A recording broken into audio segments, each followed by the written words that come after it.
ಏನೇ ಪವರ್ ಇರ್ಲಿ ಅವ್ನು ಯಾವನ್ನೇ ಆಗ್ಲಿ ಎಂಥ ದೊಡ್ಡ ಸ್ಥಾನದಲ್ಲೇ ಇರ್ಲಿ ಅವನು ಇನ್ನೊಬ್ಬನ ಹಾಳು ಮಾಡಕ್ ಅವನ ಪ್ರಾಣ ಹಣೆಲು ಲೈಟ್ ಬಾಯ್ ಆಗಿದ್ದಾಗಲೇ ಅವ್ರು ಏನೂ ಮಾಡಕ್ ಆಗ್ಲಿಲ್ಲ ಅವ್ರನ್ನ.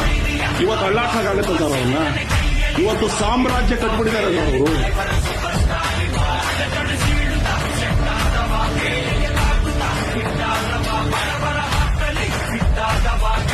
ಗಳಿಸಲು ಇವ ಬಂದವ